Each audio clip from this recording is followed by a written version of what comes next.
Bonjour à toutes et à tous, mesdames et messieurs. Merci de nous rejoindre pour le point de l'actualité du midi sur la chaîne de Nouvelles Idées et Savan TV. Et pour le menu de ce midi, chaude journée samedi dernier à Ouagadougou et à Bobo-Dioulasso. C'était la course-poursuite entre manifestants et forces de l'ordre. Le constat à suivre du côté de Ouagadougou, mais également de Bobo-Dioulasso dans cette édition. Et puis, que pensent les Burkinabés de la présence désormais des chefs militaires sur le champ de bataille? Cette décision du chef de l'État, eh bien, vous entendrez les réactions de certains citoyens que nous avons rencontrés. Une nouvelle fois encore, mesdames et messieurs, bonjour et merci de nous rejoindre pour le point de l'actualité du midi. Bon appétit si toutefois vous êtes à table. Je vous le confie en titre, la manifestation annoncée le 27 novembre a eu lieu à Dori, à Waiguia, à Banfora et également à Koudgou et plus particulièrement à Ouagadougou. Une journée marquée par une course-poursuite entre manifestants et forces de l'ordre. Certains manifestants ont brûlé des pneus usagés sur quelques artères du centre-ville. Retour sur cette journée chaude, comptée pour nous par Siblina Kelsey. Le centre-ville de Ouagadougou en ébullition. Des manifestants engagés aux forces de l'ordre se regardent en chien de faïence autour de 9 heures. Au départ, les manifestants étaient sur la grande voie entre la BCAO et la place de la Nation. Ne pouvant pas accéder à l'intérieur de la place de la Nation sous le regard des forces de l'ordre et de sécurité, les manifestants ont commencé à proférer des injures au FDS. C'est en ce moment que les forces de l'ordre ont utilisé le gaz lacrymogène pour les disperser. Ces manifestants très engagés et voulant se faire entendre se retrouvent dans les quartiers autour de la place de la Nation, de la BCAO et de la mairie centrale pour brûler des pneus et barricader les artères. C'est là que les échauffourées entre les manifestants et les forces de l'ordre s'intensifient. Les manifestants disent exprimer leur ras-le-bol contre la situation sécuritaire au Burkina Faso. Quelques-uns, remontés contre les forces de l'ordre, ont commencé à jeter des pierres sur elles. Certains manifestants demandent l'envoi des officiers sur le terrain de combat. Personne ne nous a pas motivés. Ce que nous on voit, et on va sur les réseaux sociaux là, on tue nos frères, on tue les militaires dans le front. C'est ça qui nous a motivés. Nous on n'est pas d'accord. On est sortis puisque on arrête de mettre les gens dans les bureaux au front. Les hommes du terrain, on doit les grader sur le terrain. Ne tuez pas. Allez, voilà. On dit pas ça. Les grader, on doit les nommer sur le terrain. C'est ce que nous on veut. Nous on veut qu'on grade les gens sur le terrain. Les grader dans le bureau, nous on n'est pas d'accord. On veut qu'on libère Guinguiri. La place, on n'est pas d'accord. Voilà. Sinon on n'est pas sorti pour le président ni rien. C'est ce qu'on est. Voilà. Ce que moi je veux, voilà, il aura trouvé solution pour la paix dans le pays. C'est ce que nous souhaitons. Genre, ou soit, alors qu'on va descendre, on va envoyer un changement, ou bien peut-être on va refouler la France. Voilà, la France va quitter le pays. Voilà, ou bien, voilà, il aura trouvé solution pour envoyer la paix dans le pays. C'est ce que moi je souhaite. Merci. Voilà, parce qu'il y a un mec cadeau, ça nous fait mal. C'est combien de Français qui sont morts dans le pays là? C'est combien de Français? Pour les manifestants, il faut que l'armée française quitte le Burkina Faso. C'est terre du sauve qui peut. Mes frères sont en train de mourir. Mes soeurs sont en train de mourir au front. Aujourd'hui, nous, Burkinabés, on a décidé. Mais après le passage des forces de l'ordre, les jeunes reviennent sur leur pas. Ce n'était pas seulement au centre-ville que tout s'est passé. À Nonsin, des manifestants ont tenté d'incendier le siège de campagne du MPP, le parti au pouvoir. Ces derniers n'ont pas pu atteindre leur but. Ils ont été contrés par des jeunes du quartier. Après leur passage, les jeunes du MPP alertés sont venus sur place pour veiller à ce que ces manifestants ne reviennent plus. On a reçu la mauvaise nouvelle que nous sommes été attaqués. Voilà pourquoi nous sommes venus défendre le siège. Malheureusement, ceux qui ont attaqué le siège sont partis. On aimerait qu'ils soient là pour qu'on puisse voir. On ne veut pas en tout cas l'affrontement, mais si on était là, en tout cas, ce qui est arrivé n'allait pas arriver. Voilà, c'est dommage que cela ait arrivé. Non. C'est des pneus qu'ils ont ramassés venus brûler ici. Et on ne les a pas laissés. Nous, on a résisté. Les gens cherchaient, ils sont pas. C'est des gens qui parleraient avec un véhicule, avec des bidons d'essence. La jeunesse a résisté ici. Nous, on a dit, pas de question. Personne ne peut venir laisser. De l'autre côté, au centre-ville, les manifestants ont pris en partie la mairie centrale et ses services autour. Le service d'état civil a été totalement saccagé. Mamadi Kabré, président du PRIT Lanaya, regrette. Moi, j'ai arrêté de manifester avec eux aux environs de 11h30 lorsqu'ils ont commencé à saccager l'état civil de la mairie de Ouagadougou. Parce qu'il y a beaucoup qui ont leur acte administratif là-bas et c'est d'une utilité pour les uns et les autres, pour leurs concours ou bien pour tout autre document. La situation n'aurait pas dû arriver à ce stade-là et je dis que ceux d'aujourd'hui, de la façon dont ils se comportent exactement comme ceux qui se sont comportés en 2014 lorsqu'ils étaient instrumentalisés par les transfuges du CDP qui se sont retrouvés dans le MPP. Et on aurait pu éviter cela si toutefois on n'avait pas empêché la marche. Et à pareil moment, il est déjà midi. Si on avait autorisé la marche, il y a longtemps qu'elle était achevée et les gens s'étaient dispersés. Aujourd'hui, vous avez les commerces qui sont fermés, vous avez des services qui sont fermés. Les vitres de l'état civil de la mairie sont parties en éclats. Ce sont des millions de francs CFA qui sont partis en carburant et en grenades lacrymogènes pour les forces de sécurité. On aurait pu éviter cette situation-là et puis trouver une autre façade pour sortir de la question. Au moment où nous quittions les lieux, les manifestants avaient toujours en face d'eux les forces de l'ordre qui continuaient toujours à disperser ces derniers à coups de gaz lacrymogène. Les artères au centre-ville étaient sous des flammes. Et du côté de Bobo-Dioulasso, dans la région des Hauts-Bassins, c'était quasiment la même ambiance qui prévalait. Plusieurs manifestants ont protesté contre la mauvaise gestion de la crise sécuritaire au Burkina Faso. Ambiance sur le terrain avec notre correspondant depuis Bobo-Dioulasso, Raymond Salif Zida. Les marcheurs n'ont pas eu assez de temps à la place Tefo Moro. Ils ont été dispersés à coups de gaz lacrymogène. Les échauffourées entre les manifestants et les forces de l'ordre ont duré plusieurs heures à travers la ville. Quelque part sur le boulevard de l'Indépendance, le cortège de manifestants va être rapidement rattrapé par les forces de l'ordre qui veulent empêcher tout regroupement. On va assister là à une véritable chasse à l'homme, notamment dans le centre-ville et dans les quartiers d'Yaradougou, Sikassosira ou encore Ouézinville. Motorisés, des jeunes ont fait le tour de la ville et menacé parfois de s'en prendre au commerce et autres lieux publics encore ouverts. On a même frôlé le pire sur le boulevard de l'Union européenne vers la sortie en direction de Ouagadougou. Une intervention de riverains a évité le pillage d'une boutique qui ravitaillait toujours les commerçants. Pour les organisations qui ont appelé à cette journée de protestation, la répression de la marche pacifique est un recul de la liberté d'expression et de manifestation. On n'a pas demandé à les gens de marcher pour casser. On n'était pas là pour faire de la violence. On était là, marcher pacifiquement pour demander vraiment de l'amélioration pour la ville, la survie même de nos FDS qui sont au front, qui nous surveillent jour et nuit. Si vous voyez que vous et moi, on arrive à dormir, on va à nos occupations, chacun travaille. C'est parce qu'on sait que derrière nous, il y a des gens qui sont là pour nous protéger.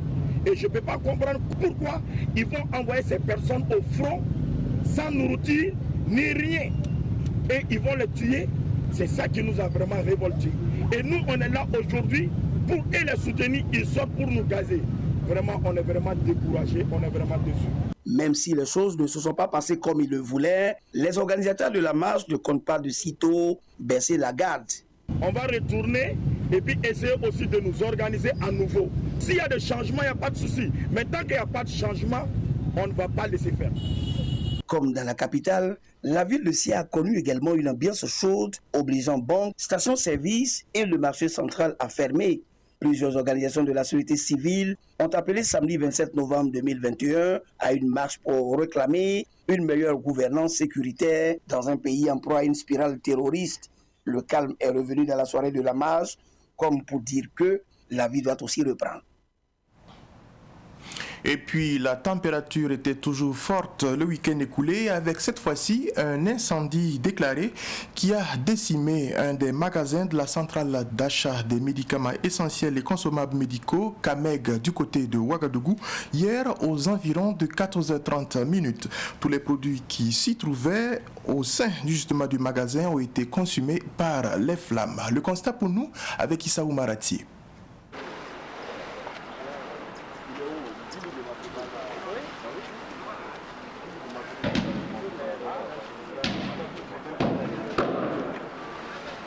Il est environ 14h30 ce dimanche 28 novembre lorsque le magasin de la centrale d'achat des médicaments essentiels, génériques et des consommables médicaux Cameg a pris feu.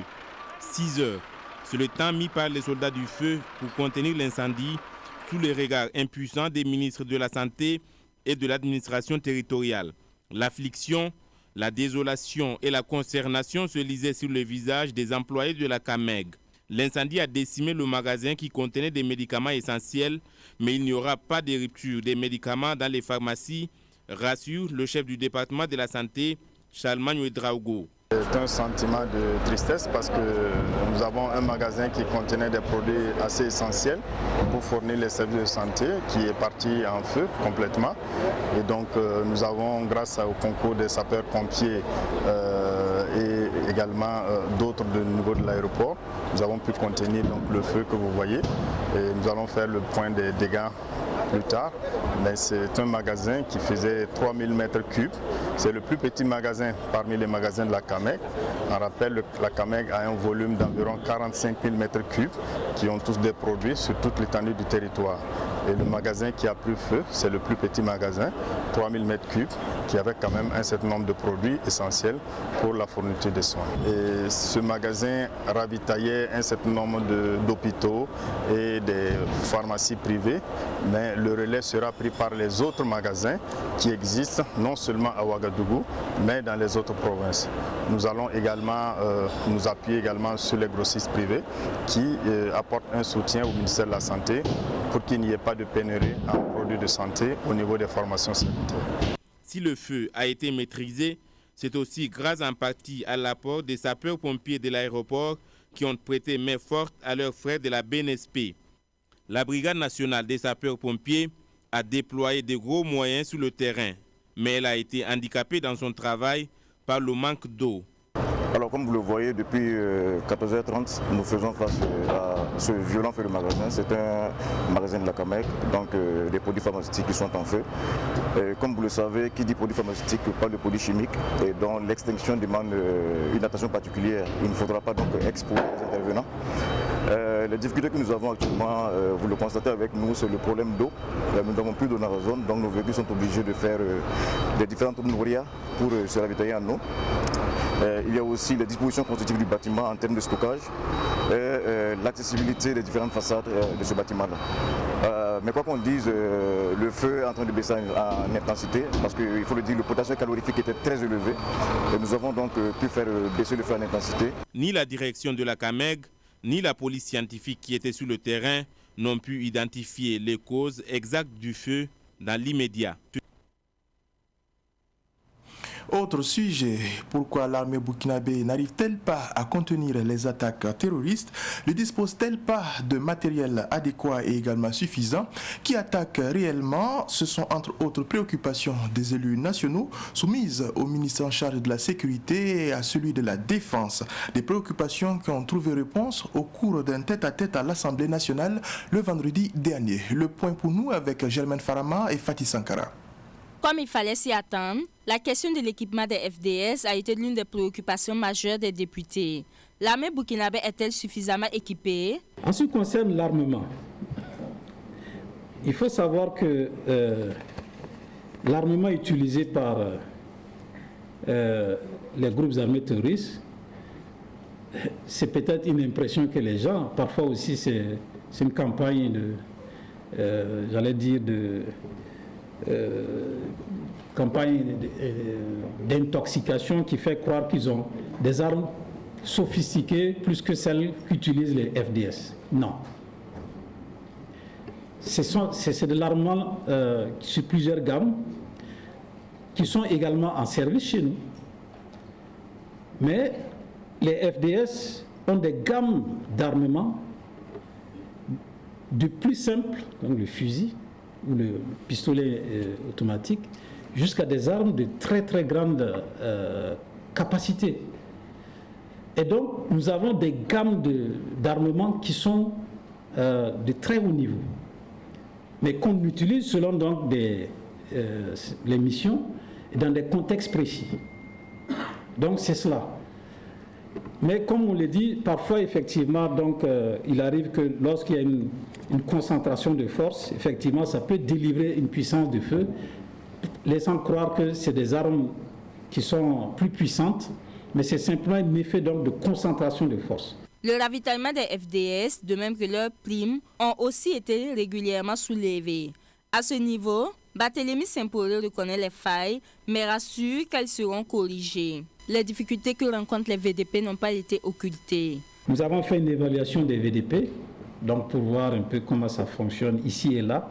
C'est vrai qu'il y a des problèmes qui sont posés, de nombreux problèmes.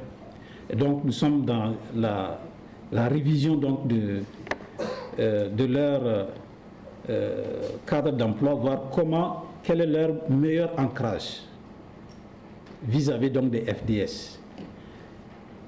Vous avez proposé par exemple de créer une structure nationale, etc. Donc la réflexion c'est de voir comment est-ce qu'effectivement on peut mieux les organiser, mieux les encadrer, parce que leur action doit être encadrée. Mieux les encadrer, mieux les former et mieux les prendre en charge. Donc cela est en cours. Les députés ont aussi remis en cause certaines coopérations avec des pays amis. Sur ce point, Barthélemy Saint-Paulé a annoncé qu'une dizaine de partenaires sont prêts à aider le Burkina. Et toujours au cours de ce tête-à-tête à l'hémicycle, les responsables en charge de la sécurité, mais également de la défense nationale, ont reconnu le manque de cohésion au sein des différents corps de force de l'ordre. Une situation qui serait à l'origine de la complexité pour ce qui est de la lutte contre le terrorisme. Précision toujours avec Fatih Sankara et Germaine Farama.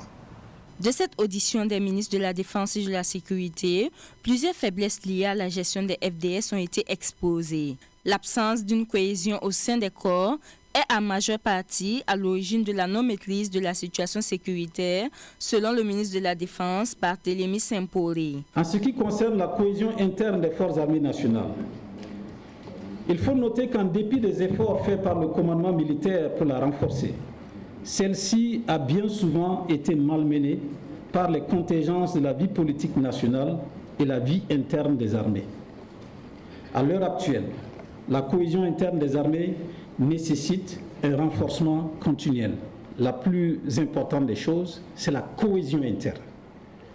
De faire en sorte qu'il y ait un bloc entre le soldat, l'officier, en passant par l'intermédiaire que sont les sous-officiers. Ce bloc fait partie d'une de nos priorités. Renforcer ce bloc pour avoir une armée beaucoup plus soudée. Mais il faut donc travailler à faire en sorte que l'armée soit moins exposée aux influences extérieures. Malheureusement, dans notre pays, nous sommes dans un contexte où l'extérieur veut influencer l'intérieur. Et ça, ce n'est pas pour aider le moral. Donc, nous demandons à l'ensemble de notre nation de travailler au contraire à renforcer la cohésion plutôt qu'à diviser. Le terrorisme est un problème de société et nous ne cessons de le dire. Il faut que notre nation comprenne cela. Un des problèmes majeurs qui handicape les FDS dans la lutte contre les forces du mal, c'est la complicité locale. Des Burkinabés attaquent leurs frères burkinabés. Il y a des complicités dans nos sociétés, des complicités sur le terrain. Mais ces complicités, je pense que si les gouverneurs, avec les forces vives locales, réfléchissent, ils peuvent trouver les moyens donc de pouvoir faire en sorte de réduire les complicités locales. Les FDS sont confrontés à cette problématique. Aujourd'hui, lorsqu'elles se déplacent, tout de suite, on sent qu'il y a l'information qui passe. Même lorsqu'un hélico décolle de Ouagadougou, ils sont au courant. Ils utilisent des relais locaux, mais ce sont nos populations, ces relais. Donc, il faut qu'on s'organise. Les armes ne sont pas le seul moyen pour éradiquer le terrorisme. La collaboration des populations est beaucoup attendue. Les FDS attendent de nos populations qu'elles s'engagent sur ces registres-là. Les registres donc de comment constituer un bloc communautaire qui prend en charge sa propre sécurité. Si on arrive à réduire la complicité locale, je vous dis, l'action des FDS sera d'autant plus efficace. Mais si nous continuons à nous faire la bagarre entre nous, ce sont des portes ouvertes pour le terrorisme, il va avancer. Comme les balles des FDS tuent le terrorisme, mais pas le terrorisme, un centre de déradicalisation est en gestation. Dans ce cadre, il y a effectivement des actions de créer un centre de déradicalisation, démobilisation qui va être mis en place. Il y a déjà un dossier qui est dessus, qui va être développé et permettra donc de lancer des appels. Nous avons des signaux qui nous viennent, des gens qui veulent déposer. Voilà. Donc il faut qu'il y ait une opportunité pour eux, effectivement, de s'extraire de ces groupes et de pouvoir bénéficier d'opportunités de réinsertion sociale selon donc des modalités qui seront définies par donc le cadre juridique ou le cadre politique et administratif. Les ministres de la Défense et de la Sécurité ont lancé un appel à la mobilisation générale pour combattre le terrorisme. Écoutons à présent quelques députés qui, au terme des discussions, ont livré leur ressenti à nos reporters Germaine Farama et Fatih Sankara. Je suis très content parce que je vois que l'armée et l'Assemblée nationale rejoignent l'opposition dans leur position depuis 2019 et même 2018. Lorsque nous avons dit que ce n'est pas du terrorisme, ce n'est pas du djihadisme, nous sommes dans une guerre de prédation et qu'il était bon qu'on fasse le bon diagnostic. Et vous l'avez bien constaté, c'est une guerre d'occupation où on chasse nos populations pour avoir des terres. À quelle fin? Il faut donc que nous fassions le bon diagnostic pour avoir le bon remède. Et de plus en plus, il donne raison à l'opposition. Il demande à l'unité sacrée. Tout à fait, nous sommes tout à fait d'accord, nous l'avions dit depuis longtemps, mais cette unité sacrée doit être consacrée. Demander à tout un chacun de Burkinabé de contribuer à donner le renseignement certainement aux populations, aux forces de défense et de sécurité, mais surtout que nos forces de défense et de sécurité soient dotées de matériel adapté. On est déjà mobilisé. De quelle mobilisation encore on veut? Nous souhaitons que le gouvernement soit efficace et qu'il donne les moyens à l'armée et conscientise davantage les populations. Nous avons eu les éléments d'information que nous voulions.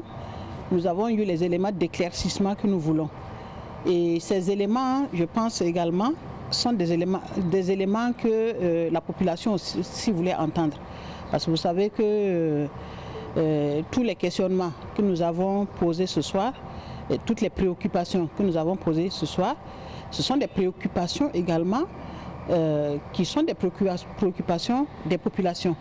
Donc si vous voulez, c'est le ressenti des populations que nous avons donc transmis ce soir donc, aux deux ministres. Et je pense que les réponses ont été vraiment à la hauteur donc, des questions. Il fallait bien en tout cas avoir donc, cette séance-là.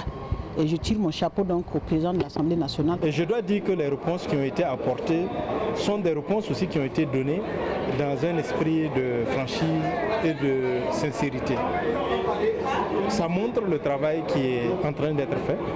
Ça montre aussi les difficultés auxquelles nous sommes confrontés et la nécessité qu'il y ait un travail de fond qui soit fait, parce que l'image qui a été donnée par le ministre est assez claire. Il a dit, c'est comme si on était en train de courir et de vouloir s'habiller. Ça veut tout dire. Ça voudrait dire vraiment qu'il y a du travail à faire. Et dans son adresse dans la nuit du 25 au 26 novembre dernier, le chef de l'État a affirmé que désormais, les chefs militaires iront au front. Pour certains citoyens que nous avons rencontrés, l'initiative est bonne. Pour d'autres, la collaboration entre forces de défense et de sécurité et population doit impérativement être renforcée. Ils se sont confiés à Micheline Zongo et je vous invite à les écouter. C'est un discours qui est venu à point nommé, mais je trouve que c'est un peu tard. C'est un peu tard d'abord le discours. C'est des choses qui devaient être faites depuis longtemps.